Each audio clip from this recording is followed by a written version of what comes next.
تو لوگ کہہ رہے ہیں کہ مودی ظلم ہے، مودی ظالم ہے، مودی ظالم ہے، وہ ظلم کر رہا ہے۔ میں کہتا ہوں ہندوستان کا مسلمان مودی سے بڑا ظالم ہے، کیونکہ ہندوستان کا مسلمان صبح اٹھنے سے لے کر آنکھ کھلنے سے لے کر رات کو سونے تک نہ جانے کتنی بار نبی کے سنتوں کا جنازہ نکال دیتا ہے۔ ہمارے نبی اپنے صحاباؤں کے ساتھ ایک بار گزر رہے تھے راستے سے، راستے میں انہیں ایک پتھر دکھا، نبی وہ پتھر کو پکڑتے ہیں اور راستے کے کنارے میں پھینک دیتے ہیں اور کہتے ہیں اپنے صحاباؤں سے کہ اگر تمہیں راستے میں کوئی رکاوٹ دکھے تو تم اسے ہٹا دو تاکہ تمہارے بعد جو آئے اسے پریشانی نہ ہو۔ تو صحاباؤں نے اس بات پہ اتنا عمل کیا کہ کئی سالوں کے بعد ایک یہودی کا گروپ اس راستے سے گزر رہا تھا، اسی راستے سے، اور راستے میں ایک پتھر گرا ہوا دیکھتا ہے تو پتھر کو دیکھ کر بولتا ہے کہ شاید اس راستے سے مسلمان نہیں گزرا۔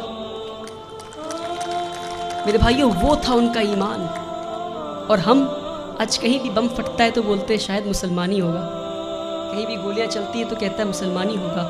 یہ نہیں کہہ رہا ہوں کہ مسلمان ہوگا، اپنے اندر جھانک کر دیکھیں کہیں اللہ کا عذاب تو نہیں آیا ہم پہ، کہیں اللہ تو ناراض نہیں ہم سے۔ میں بھٹکل کے لوگوں سے نہیں بول رہا، پر بھٹکل کے لوگوں کے ذریعے میں ہندوستان تک یہ بات پہنچانا چاہ رہا ہوں، ہندوستان کے مسلمانوں تک یہ بات پہنچانا چاہ رہا ہوں۔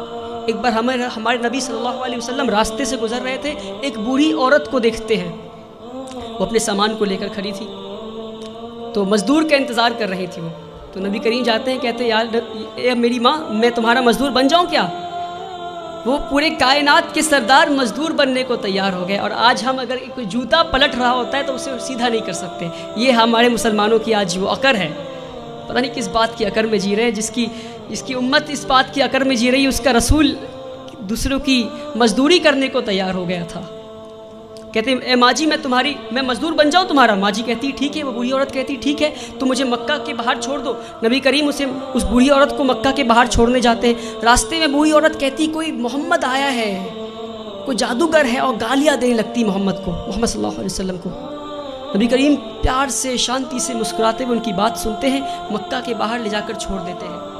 اور جب واپس ہو رہے ہوتے ہیں تو بوڑھی عورت پوچھتی ہے ارے بیٹا تو نے میری مزدوری کی ہے، مزدوری تو لے جا۔ کہتے نہیں رہنے دو ماں۔ تو کہتے اچھا اپنا نام تو بتا جا۔ تو کہتے میرا نام محمد ہے، وہی محمد جسے تو گالی دے رہی تھی۔